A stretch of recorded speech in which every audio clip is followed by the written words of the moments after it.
আর মাত্র কয়েক ঘন্টা পরেই বাংলায় আঘাত করতে চলেছে তীব্র ঘূর্ণিঝড় রেমাল, যে নামটি ওমানের দেওয়া। আজকের এই পূর্বাভাসে আপনাদেরকে জানাবো যে ঘূর্ণিঝড় রেমাল এই মুহূর্তে কোথায় অবস্থান করছে, কোন দিকে অগ্রসর হবে, বাংলার কোন এলাকাতে এই ঘূর্ণিঝড় আজ সন্ধ্যা বা রাতের দিকে আঘাত করতে চলেছে, কোন কোন এলাকা কতটা প্রভাবিত হতে পারে, কোন এলাকাতে কী ধরনের সতর্কতা নেওয়া প্রয়োজন, সব কিছুই জানাবো। প্রিয় দর্শক, প্রথমেই আপনাদের কাছে একটা অনুরোধ, যারা এখনও পর্যন্ত চ্যানেলটি সাবস্ক্রাইব বা ফলো করেননি তারা অবশ্যই সাবস্ক্রাইব আর ফলো করে রাখুন। আর আজকের এই পূর্বাভাসটি একটা সতর্ক বার্তা হিসেবে সবার সাথে যতটা সম্ভব শেয়ার করুন, তার কারণ আজকের রাতটা অত্যন্ত গুরুত্বপূর্ণ হতে চলেছে বিভিন্ন এলাকার বাসিন্দাদের কাছে। তাই তাদের কাছে কিন্তু যথেষ্ট সঠিক সতর্কবার্তা পৌঁছানো অত্যন্ত জরুরি। এই মুহূর্তে ঘূর্ণিঝড় রেমাল একটা সাইক্লোনিক স্টর্ম ক্যাটাগরিতে রয়েছে এবং আগামী কয়েক ঘন্টায় কিন্তু সিভিয়ার সাইক্লোনিক স্টর্মে পরিণত হবে। এই মুহূর্তে আমরা যেটা দেখছি, ইংরেজিতে যে প্রেডিকশন দেখছি, এটা হলো ইসিএমডব্লিউ মডেলের, এবং সেখানে দেখা যাচ্ছে যে এই ঘূর্ণিঝড় রেমাল কিন্তু সাগরদ্বীপ থেকে, পশ্চিমবঙ্গের সাগরদ্বীপ থেকে মোটামুটি 200 কিলোমিটার দক্ষিণ এবং সামান্য কিছুটা দক্ষিণ পূর্ব দিকে অবস্থান করছে।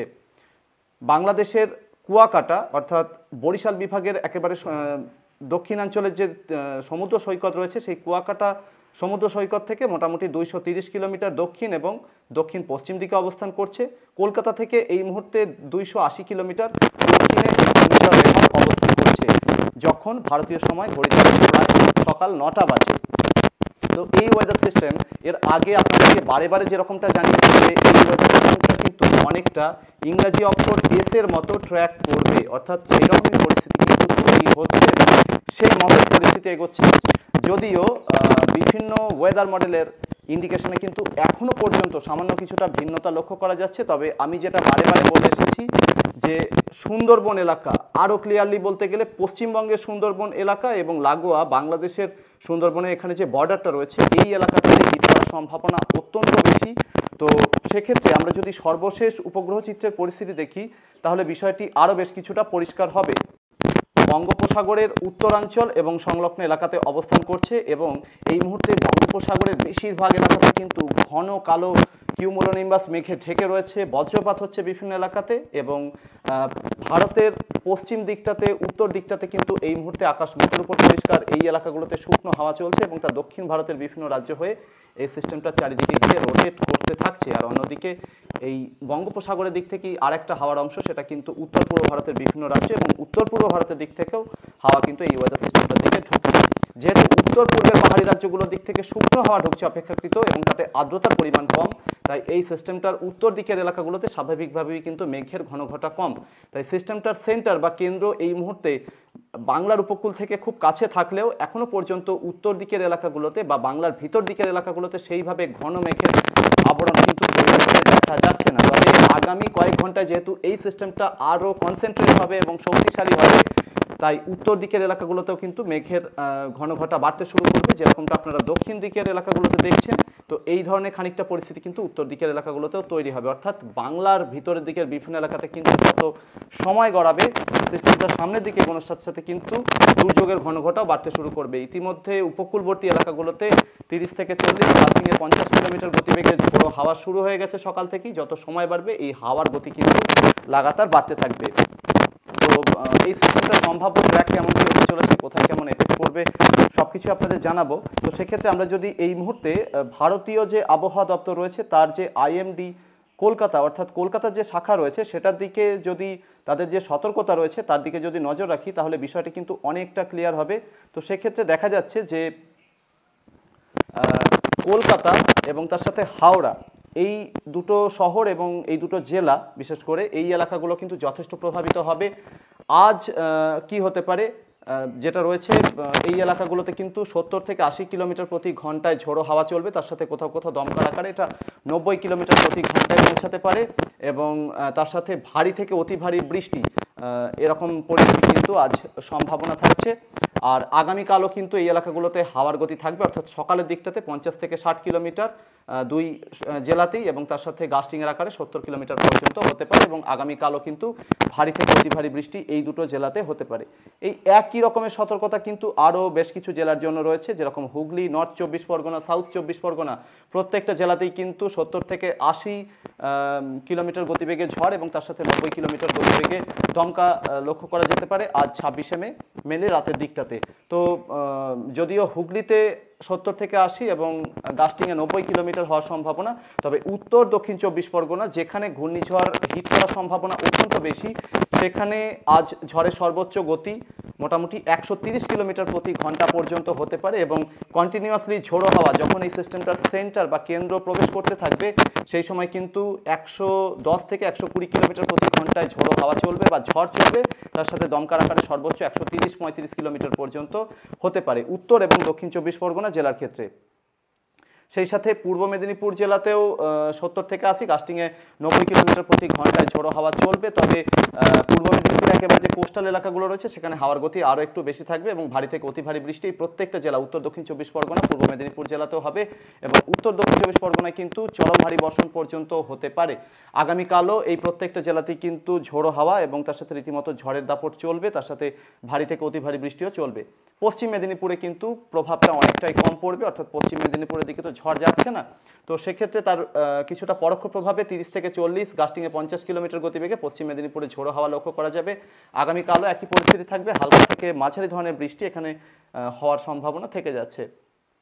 তো পশ্চিম মেদিনীপুরে একাংশে কিন্তু কোথাও কোথাও খানিকটা ভারী বৃষ্টি আজ হতে পারে, তার সাথে একটু অতি ভারী বৃষ্টিও পশ্চিম মেদিনীপুরে 2-1 জায়গায় হওয়ার সম্ভাবনা থাকছে। ঝাড়গ্রাম পুরুলিয়াতেও কিন্তু মোটামুটি 30 থেকে 40, গাস্টিংয়ে 50 কিলোমিটার গতিবেগে ঝোড়ো হাওয়া, তার সাথে কোথাও কোথাও ভারী বৃষ্টি লক্ষ্য করা যেতে পারে পুরুলিয়া এবং ঝাড়গ্রাম জেলার বিভিন্ন এলাকাতে। বাঁকুড়া পূর্ব বর্ধমানের পরিস্থিতিটা একটু অন্যরকম হতে চলেছে। বাঁকুড়াতে যদিও ঝড়ের গতিবেগ কম থাকবে, 30 থেকে 40, গাস্টিংয়ে 50 বা 60 কিলোমিটার পর্যন্ত আজ এবং আগামীকাল চলবে, তার সাথে ভারী বৃষ্টির সম্ভাবনা রয়েছে। আর সেই সাথে পূর্ব বর্ধমান জেলাতে পরিস্থিতিটা একটু অন্যরকম হবে, এখানে একটু ঝড়ের গতিবেগ এই জেলাগুলোর তুলনায় পশ্চিমের জেলাগুলোর তুলনায় বেশি থাকবে। পূর্ব বর্ধমানে আজ ঝড়ের গতিবেগ থাকতে পারে 35 থেকে 45 কিলোমিটার, গাস্টিংয়ের আকারে অর্থাৎ দমকার আকারে সেটা 50 কিলোমিটার পর্যন্ত হতে পারে। আর আগামীকাল কিন্তু ঝড়ের গতিবেগ বাড়বে পূর্ব বর্ধমান জেলায় এবং আগামীকাল মেনলি সকাল থেকে দুপুরের মধ্যে এই সময়টায় কিন্তু 50 থেকে 60, গাস্টিংয়ে এটা দমকার আকারে সর্বোচ্চ 70 কিলোমিটার পর্যন্ত হতে পারে পূর্ব বর্ধমান জেলার বিভিন্ন এলাকাতে। তবে পূর্ব বর্ধমানের নদিয়া সীমান্তবর্তী যে এলাকাগুলো রয়েছে সেখানে ঝোড়ো হওয়ার গতিবেগ বা ঝড়ের গতিবেগ আরও বেশি থাকবে, 80 কিলোমিটার বা 90 কিলোমিটার পর্যন্ত হতে পারে। বীরভূম জেলাতে আজ ঝড়ের গতিবেগ 30 থেকে 40 এবং গাস্টিংয়ে 50 থেকে 50 কিলোমিটার পর্যন্ত হতে পারে। আগামীকাল এই ঝড়ের গতিবেগ আরও একটু বাড়বে আগামীকাল সকালের দিকটাতে এবং সেক্ষেত্রে 50 থেকে 60, গাস্টিংয়ে 70 কিলোমিটার পর্যন্ত হতে পারে। বীরভূম পূর্ব বর্ধমান প্রত্যেকটা জেলাতেই ভারী থেকে অতি ভারী বৃষ্টির সম্ভাবনা থেকে যাচ্ছে, যদিও বীরভূমে অতি ভারী বৃষ্টির সম্ভাবনা কম, কিন্তু পূর্ব বর্ধমানে একটু অতি ভারী বৃষ্টিও হতে পারে। মুর্শিদাবাদ জেলাতে আজ ঝড়ের গতিবেগ কম থাকবে 30 থেকে 40, গাস্টিংয়ে 50 কিলোমিটার, তার সাথে ভারী বৃষ্টির সম্ভাবনা রয়েছে। আর সেই সাথে আগামীকাল কিন্তু মুর্শিদাবাদ জেলায় ঝড় এবং বৃষ্টির তীব্রতা বাড়বে। আগামীকাল সকাল থেকে দুপুরের মধ্যে মুর্শিদাবাদ জেলায় 60 থেকে 70, গাস্টিংয়ে 80 কিলোমিটার পর্যন্ত গতিবেগে ঝড় বইবে, তার সাথে ভারী থেকে অতি ভারী বৃষ্টি হতে পারে। নদিয়া জেলাতেও এই একই পরিস্থিতি থাকবে। নদিয়া জেলাতে আজ ঝড়ের গতিবেগ এবং বৃষ্টির পরিমাণ কম থাকতে পারে মোটামুটি রাত 12টা পর্যন্ত, সেক্ষেত্রে 30 থেকে 40, গাস্টিংয়ে 50 বা 60 কিলোমিটার পর্যন্ত ঝোড়ো হাওয়া বইতে পারে এবং তার সাথে ভারী থেকে অতি ভারী বৃষ্টি হতে পারে। আগামীকাল নদিয়া জেলাতে ঝড়ের গতিবেগ আরও বাড়বে, আগামীকাল বলতে অফিসিয়ালি আজ রাত 12টার পর আগামীকাল শুরু হয়ে যাবে। তো সেক্ষেত্রে আগামীকাল 60 থেকে 70, গাস্টিংয়ে 80 কিলোমিটার পর্যন্ত ঝড় বইবে নদিয়া জেলার বিভিন্ন এলাকায় এবং তার সাথে ভারী থেকে অতি ভারী বৃষ্টি কিন্তু চলতে থাকবে। তো এই গেল আইএমডি কলকাতার যে বা ভারতীয় আবহাওয়া দপ্তরের যে সম্ভাব্য পরিস্থিতি, সেটা গেল তাদের ইন্ডিকেশন, অর্থাৎ এই জেলাগুলোতে এই ধরনের পরিস্থিতি হতে পারে, তো যথেষ্ট সতর্কতা কিন্তু নেওয়া প্রয়োজন রয়েছে। প্রিয় দর্শক, এটা হলো আইএমডির সম্ভাব্য এই যে ঘূর্ণিঝড় তার সম্ভাব্য ট্র্যাক। তো এর আগে যেরকমটা জানাচ্ছিলাম যে আইএমডি কিন্তু তার ট্র্যাককে খানিকটা চেঞ্জ করবে, তার কারণ এর আগে আইএমডি ট্র্যাক কিন্তু আরও বাংলাদেশের একেবারে মধ্যাঞ্চলের দিকে খানিকটা দেখানো হচ্ছিল, তো এই মুহূর্তে খানিকটা সেটা পশ্চিমবঙ্গের দিকে সরে এসেছে। সেক্ষেত্রে দেখা যাচ্ছে যে এই যে সবুজ রঙের রাঙানো যে এলাকাগুলো রয়েছে এই এলাকাগুলো ঝড়ের দ্বারা সবথেকে বেশি প্রভাবিত হবে।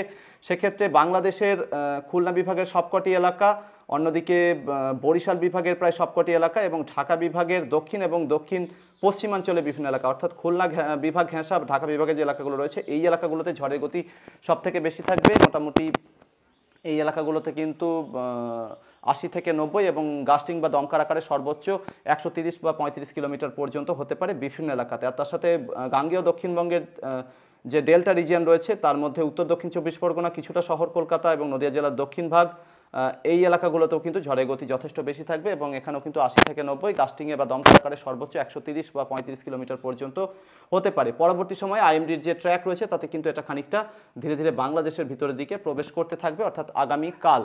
তো এই মুহূর্তে আমার যে ইন্ডিকেশন থাকছে সেই সমস্ত পরিস্থিতির দিকে নজর রাখলে দেখা যাচ্ছে এই মুহূর্তে বঙ্গোপসাগরে যে ধরনের পরিস্থিতি রয়েছে তা কিন্তু যথেষ্ট মারাত্মক। বঙ্গোপসাগরের উত্তরাঞ্চল এবং তার আশেপাশে এলাকাগুলোতে পূর্বাভাস মতোই এই মুহূর্তে 22 থেকে 24 ফুট উচ্চতার ঢেউ উঠছে বড় বড়, এবং যত কোস্টাল এরিয়ার দিকে এই ঝড় এগিয়ে যাবে ততই কিন্তু উপকূলবর্তী এলাকাগুলোতে ঝোড়ো হাওয়ার তাণ্ডব যেরকমটা বাড়বে, তার সাথে সাথে কিন্তু এই ওয়েদার সিস্টেমটা উপকূলবর্তী এলাকাগুলোতে ব্যাপক জলোচ্ছ্বাস ঘটাবে, যেরকমটা বলছিলাম ভারী থেকে অতি ভারী বৃষ্টি দেবে।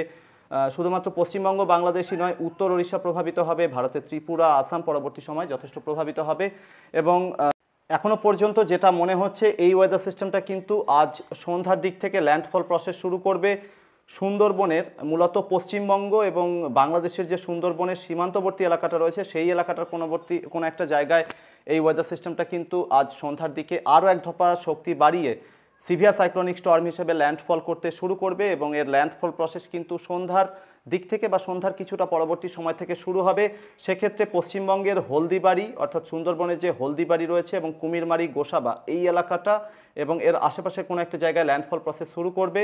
এবং এই সময়টাতে যখন ল্যান্ডফল শুরু করবে তখন কিন্তু এই ওয়েদার সিস্টেমটার উত্তর দিকের যে এলাকাগুলো রয়েছে সেই এলাকাগুলোতে 70 থেকে 80 কিলোমিটার গতিবেগে ঝড় শুরু হয়ে যাবে, অর্থাৎ যে এলাকাটার মধ্যে কিন্তু হুগলি, শহর কলকাতা, পূর্ব মেদিনীপুর, সেই সাথে উত্তর দক্ষিণ 24 পরগনার বিভিন্ন এলাকা এবং নদিয়া জেলার দক্ষিণাঞ্চলে বিভিন্ন এলাকা রয়েছে, সাথে সাথে পূর্ব বর্ধমান জেলার নদিয়ার সীমান্তবর্তী এলাকাগুলো কিন্তু এই সময় ঝোড়ো হাওয়ার তাণ্ডব দেখতে শুরু করবে। এবং এই ঝড়ের যে ডায়ামিটার সেটা কিন্তু যথেষ্ট বড় এলাকা জুড়ে হতে চলেছে এবং তার এই ঝড়ের মূলত পূর্ব প্রান্তের যে এলাকাগুলো সেইগুলো আরও বেশি প্রভাবিত হওয়ার সম্ভাবনা। বাংলাদেশের যশোর, লোহারদাগা, খুলনা, সাতক্ষীরা, বরিশাল, মাদারীপুর, মতিরহাট, লালমোহন, মঠবেড়িয়া, সেই সাথে কলাপাড়া, কুয়াকাটা এই এলাকাগুলো কিন্তু সেই সময় ঝড়ের তাণ্ডব দেখতে শুরু করবে এবং এখানে 70 থেকে 80 আর উপকূলবর্তী এলাকাগুলোতে 90 থেকে 100 কিলোমিটার গতিবেগে ঝড় কিন্তু শুরু হয়ে যাবে, অর্থাৎ আজ সন্ধ্যা বা সন্ধ্যার পরবর্তী সময় থেকে।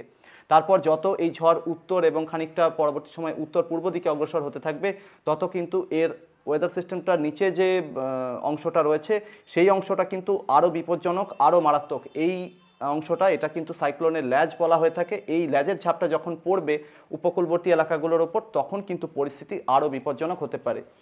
মাঝের এই যে জায়গাটা দেখছেন এটা হলো ঘূর্ণিঝড়ের কেন্দ্র। এই জায়গাটা যখন কোন এলাকার উপর দিয়ে পাস করবে, অর্থাৎ তার আগে যখন ঝড় শুরু হয়ে যাবে তারপর হঠাৎ করে কিন্তু এই এলাকাটা যখন পাস করবে তখন কিন্তু ঝড় থেমে যাবে, পুরোপুরি আকাশ পরিষ্কার হয়ে যেতে পারে এবং হাওয়ার গতি কিন্তু অত্যন্ত কমে যেতে পারে বা ঝড় থেমে যেতে পারে। তখন কিন্তু কোনোভাবেই বাইরে বেরোবেন না, তার কারণ হলো পরবর্তী সময় যখন ঘূর্ণিঝড়ের দক্ষিণের অংশটি এগোতে থাকবে তখন কিন্তু হঠাৎ করেই প্রবল গতিবেগে প্রবল ঝড় শুরু হয়ে যাবে এবং এই ঝড়ের ঝাপটা কিন্তু আরও বেশি হবে।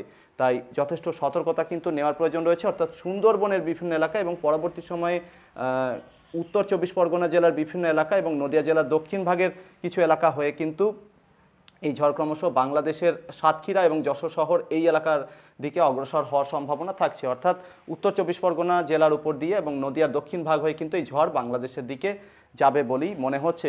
সেক্ষেত্রে এই এলাকার উপর দিয়ে যখন ঝড়ের সেন্টার যেতে থাকবে তখন কিন্তু আপনাদের ঠিক এই রকমেরই সতর্কতা নিতে হবে। তো এর যে দক্ষিণের অংশটা অর্থাৎ ঝড়ের যে দক্ষিণের অংশটা রয়েছে সেটা যখন উপকূলবর্তী এই এলাকাগুলোতে হিট করতে শুরু করবে তখন গঙ্গাসাগর থেকে শুরু করে হলদিবাড়ি, কাকদ্বীপ, নামখানা, পাথর প্রতিমা, গোসাবা, বাসন্তী, ক্যানিং, ঝড়খালি, কুমিরমারি এই সমস্ত এলাকাগুলোতে প্রবল ঝড়ের তাণ্ডব শুরু হবে। 120 থেকে 130 কিলোমিটার প্রতি ঘন্টা গতিবেগে এখানে ঝড় বইতে শুরু করবে। মূলত গভীর রাতের দিকটাতে কিন্তু এখানে এই ধরনের পরিস্থিতি তৈরি হবে আজ গভীর রাতের দিকে। আর যত এই ঝড় উত্তর দিকে অগ্রসর হবে ততই কিন্তু ধীরে ধীরে এই এলাকাগুলোতেও ঝড়ের গতি বাড়বে। হুগলি, উত্তর 24 পরগনা জেলার উত্তরাঞ্চলের বনগাঁ এবং তার পার্শ্ববর্তী বিভিন্ন এলাকা, সেই সাথে নদিয়ার দক্ষিণ ভাগের চাকদহ, রানাঘাট, কল্যাণী এই এলাকাগুলোতেও কিন্তু গভীর রাত বা ভোর রাতের দিক থেকে ঝড়ের তাণ্ডব বাড়তে শুরু করবে, অর্থাৎ দক্ষিণবঙ্গের একটু ভিতরের দিকের এলাকাগুলোতে যত রাত গভীর হবে বা আগামীকাল ভোরে বা সকালের দিক থেকে ঝড়ের প্রভাব বাড়তে শুরু করবে। তো সাথে সাথে কিন্তু বাংলাদেশের একটা বড় এলাকাও কিন্তু প্রভাবিত হতে থাকবে।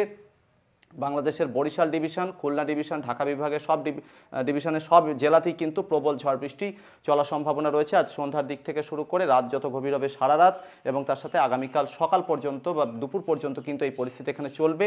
তো সেক্ষেত্রে যেটা অনুমান করা যাচ্ছে যে এই ঝড় যত উত্তর এবং উত্তর পূর্ব দিকে বাংলাদেশের ভিতরের দিকে আগামীকাল যখন অগ্রসর হবে, তত কিন্তু বাংলাদেশের ভিতরের দিকে রংপুর ডিভিশন, রাজশাহী ডিভিশন, ময়মনসিংহ, সিলেট ডিভিশনেও কিন্তু ঝড় বৃষ্টির প্রভাব বাড়তে শুরু করবে। চট্টগ্রাম বিভাগের উত্তরাঞ্চলে ব্রাহ্মণবাড়িয়া, ভারতের ত্রিপুরা দিকটাতেও কিন্তু ঝড় বৃষ্টির প্রভাব বাড়তে শুরু করবে এবং ততক্ষণে কিন্তু স্থলভাগের অনেকটা ভিতরের দিকে চলে যাওয়ার জন্য কিন্তু এর ময়েশ্চার সাপোর্ট কমতে থাকবে এবং ততক্ষণে এটা একটা ডিপ ডিপ্রেশন বা অতি গভীর নিম্নচাপে পরিণত হবে। পরবর্তী সময় ডিপ্রেশন বা গভীর নিম্নচাপে পরিণত হবে এবং ধীরে ধীরে উত্তর পূর্বের পাহাড়ি রাজ্যগুলো অর্থাৎ আসাম, অরুণাচল এবং আশেপাশে এলাকার দিকে কিন্তু এগিয়ে যাবে এবং এই এলাকাগুলোতেও কিন্তু ভারী থেকে অতি ভারী বৃষ্টি বা চরম ভারী বর্ষণ দেবে।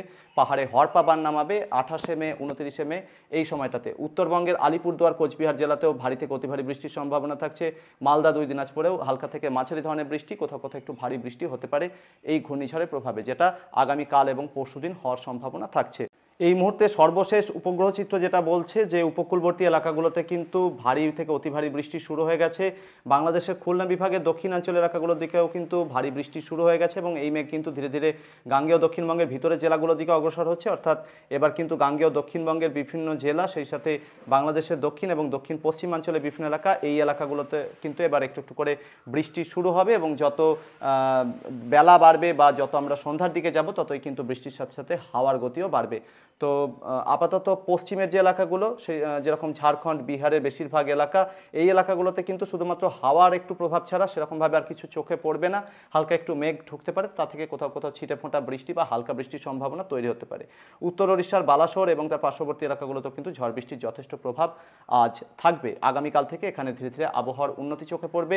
গাঙ্গেয় দক্ষিণবঙ্গের প্রায় সমস্ত জেলাতেই আগামীকাল মোটামুটি সন্ধ্যার দিক থেকে বা রাতের দিক থেকে কিন্তু আবহাওয়াতে উন্নতি হবে। তার কারণ ততক্ষণে কিন্তু এই ওয়েদার সিস্টেমটা বাংলাদেশের বেশ খানিকটা ভিতরের দিকে চলে যাবে আর সেই সময় কিন্তু বাংলাদেশের উত্তর এবং উত্তর পূর্বাঞ্চলের বিভিন্ন এলাকা, যেরকম সিলেট বিভাগ এবং ময়মনসিংহ বিভাগের আশেপাশে আসামের বিভিন্ন এলাকা, উত্তরবঙ্গের বিভিন্ন জেলা, এই এলাকাগুলোতে কিন্তু ঝড় বৃষ্টি ধীরে ধীরে বাড়তে শুরু করবে আগামীকাল মোটামুটি বিকাল বা দুপুরের দিক থেকে এবং যত রাত গভীর হবে তত কিন্তু এই এলাকাগুলোতে আগামীকাল ঝড় বৃষ্টি চলবে উত্তর পূর্ব বাংলাদেশ এবং তার আশেপাশের বিভিন্ন এলাকাতে।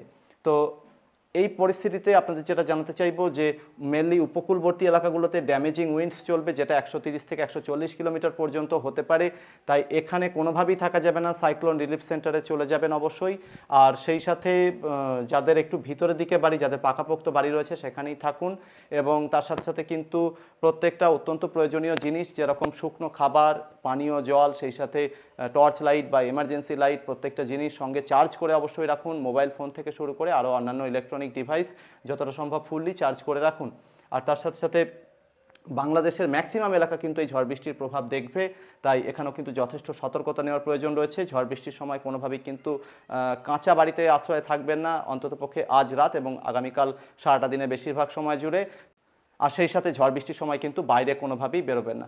প্রিয় দর্শক, বিভিন্ন আপডেট কিন্তু আগামী সময়গুলোতে আসবে, অর্থাৎ এই ঘূর্ণিঝড় কোন দিকে অগ্রসর হচ্ছে এবং এর লাইভ ট্র্যাকিংও কিন্তু করা হবে। তাই ওয়েদার আপডেট চ্যানেলের সঙ্গে অবশ্যই সবসময় যোগাযোগ রাখুন। আপনাদের সাথে পরবর্তী আপডেটে আবারও দেখা হচ্ছে। ধন্যবাদ।